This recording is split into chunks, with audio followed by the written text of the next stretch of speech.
सयानी बुआ पार्ट 2। जोर शोर से अन्नू के पहाड़ जाने की तैयारी शुरू हुई। पहले दोनों के कपड़ों की लिस्ट बनी, फिर जूतों की, मोजों की, गर्म कपड़ों की, ओढ़ने बिछाने के सामान की, बर्तनों की। हर चीज़ रखते समय वे भाई साहब को सख्त हिदायत कर देती थी कि एक भी चीज़ खोनी नहीं चाहिए। देखो, ये फ्रॉक मत खो देना, 7 रुपये मैंने इसकी सिलाई दी है। ये प्याले मत तोड़ देना, वरना 50 रुपये का शर्ट बिगड़ जाएगा।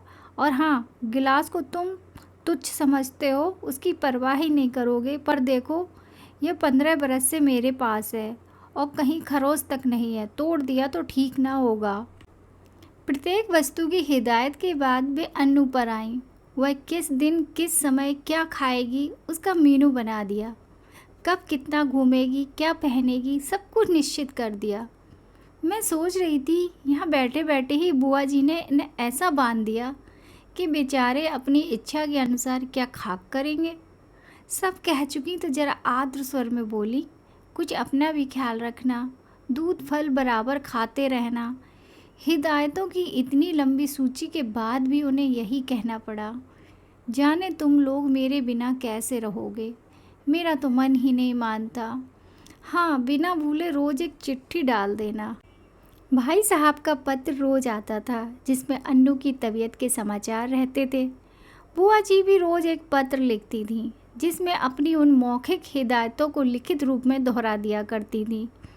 पत्रों की तारीख में अंतर रहता था, बात शायद सब में वही रहती थी। मेरे तो मन में आता कि कह दूं, बुआ जी रोज़ पत्र लिखने का कष्ट क्यों करती हैं। भाई साहब को लिख दीजिए कि एक पत्र गत्ते पर चिपकाकर पलंग के सामने लटका लें और रोज़ सवेरे उठकर पढ़ लिया करें। पर इतना साहस था नहीं कि यह बात कह सकूं। करीब 1 महीने के बाद एक दिन भाई साहब का पत्र नहीं आया, दूसरे दिन भी नहीं आया। बुआ जी बड़ी चिंतित हो उठी। उस दिन उनका मन किसी भी काम में नहीं लगा। घर की कसी कसाई व्यवस्था कुछ शिथिल सी मालूम होने लगी। तीसरा दिन भी निकल गया। अब तो बुआ जी की चिंता का पार नहीं रहा। रात को वे मेरे कमरे में आकर सोईं, पर सारी रात दुःस्वप्न देखती रहीं और रोती रहीं, मानो उनका बरसों से जमा हुआ नारित्व पिघल पड़ा था और अपने पूरे वेग के साथ बह रहा था। वे बार बार कहती कि उन्होंने स्वप्न में देखा कि भाई साहब अकेले चले आ रहे हैं, अन्नू साथ नहीं है, और उनकी आंखें भी लाल हैं और वे फूट फूट कर रो पड़ती। मैं तरह तरह से उन्हें आश्वासन देती, पर बस वे तो कुछ सुन नहीं रही थी। मेरा मन भी कुछ अन्नू के ख्याल से, कुछ बुआ जी की यह दशा देखकर बड़ा दुखी हो रहा था। तभी नौकर ने भाई साहब का पत्र ला कर दिया। बड़ी व्यग्रता से कांपते हाथों से उन्होंने उसे खोला और पढ़ने लगी। मैं भी सांस रोककर बुआ जी के मुँह की ओर देख रही थी कि एकाएक पत्र फेंक कर सिर पीटती हुई बुआ जी चीख कर रो पड़ी। मैं धक्क रह गई। आगे कुछ सोचने का साहस ही नहीं होता था। आंखों के सामने अन्नू की भोली सी नन्ही सी तस्वीर घूम गई। तो क्या अब अन्नू सचमुच ही संसार में नहीं रही? यह सब कैसे हो गया? मैंने साहस करके भाई साहब का पत्र उठाया। लिखा, प्रिय सयानी, समझ में नहीं आता किस प्रकार तुम्हें यह पत्र लिखूं, किस मुँह से तुम्हें यह दुखद समाचार सुनाऊं।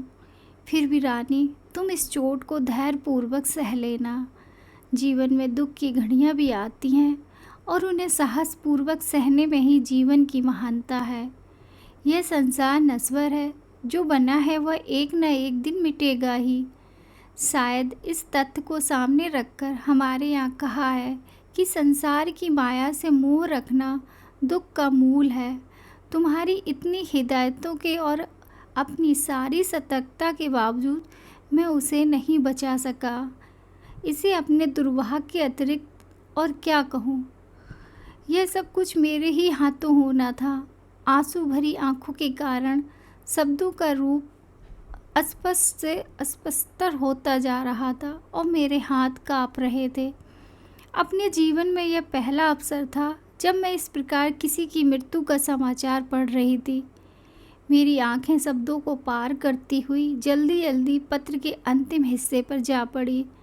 धैर्य रखना मेरी रानी, जो कुछ हुआ उसे सहने की और भूलने की कोशिश करना। कल 4 बजे तुम्हारे 50 रुपये वाले सेट के दोनों प्याले मेरे हाथ से गिरकर टूट गए। अन्नू अच्छी है, शीघ्र ही हम लोग रवाना होने वाले हैं।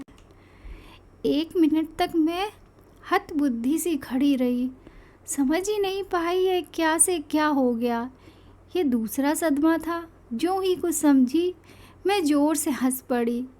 किस प्रकार मैंने बुआ जी को सत्य से अवगत कराया, यह सब मैं कोशिश करके भी नहीं लिख सकूंगी, पर वास्तविकता जानकारी बुआ जी भी रोते रोते हंस पड़ी।